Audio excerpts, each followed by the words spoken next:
Girl friend cinema review. కథ: అమాయకమైన అమ్మాయి భూమాదేవి, రష్మిక, ఇంగ్లీష్లో ఎమ్మ చదవడానికి హైదరాబాద్కి వస్తుంది. అక్కడే ఆమెకు వేరే బ్రాంచ్కి చెందిన విక్రమ్, దీక్షిత్ పరిచయం అవుతాడు.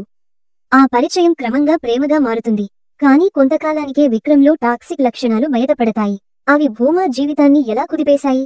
ఈ సంబంధాన్ని ఆమె ఎలా ముందుకు తీసుకెళ్ళింది? చివరికి వీరి ప్రేమ కథ ఎటు చేరింది అనేది థియేటర్లో తెలుసుకోవాల్సిందే. Plus points: Rashmika Mandanna performance. ఇది రష్మిక కెరీర్లో బెస్ట్ పెర్ఫార్మెన్స్ లో ఒకటని చెప్పొచ్చు. భూమా పాత్రలో కనిపించిన సున్నితమైన భావోద్వేగాలు, ఆమె నటనలోని వేరియేషన్స్ అద్భుతం. ఈ రోల్ ఆమెకు అవార్డు రేంజ్లోనే అనిపిస్తుంది. దీక్షిత్ శెట్టి పూర్తిగా గ్రే షేడ్ ఉన్న విక్రమ్ పాత్రను అద్భుతంగా నెరవేర్చాడు.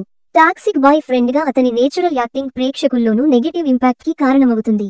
రావు రమేష్, రోహిణి పాత్రలో కొన్ని కీలక సన్నివేశాల్లో ఈ ఇద్దరి నటన బాగా ఎలివేట్ అయింది. Director Rahul Ravindran ideas. భూమా పాత్రను బాత్రూమ్ స్పేస్ తో పోల్చిన సీన్. రష్మిక, రోహిణి మధ్య emotional sequence cinema highlights. Minus points: universal love story కాదు. ఈ కథ అందరికీ కనెక్ట్ అయ్యే విధంగా లేదు. టాక్సిక్ రిలేషన్ పై ఉన్న నేపథ్యం ఒక నిర్దిష్ట వర్గానికే బాగా కనెక్ట్ అవుతుంది. Repeated scenes. Bhuma, Vikram track లో పలు సన్నివేశాలు మళ్లీ రావడం వల్ల కొంచెం సాగేలా అనిపిస్తుంది. రెండో భాగం నెమ్మదించడం డీసెంట్. ఫస్ట్ హాఫ్ తర్వాత సెకండ్ హాఫ్ స్లోగా సాగుతుంది.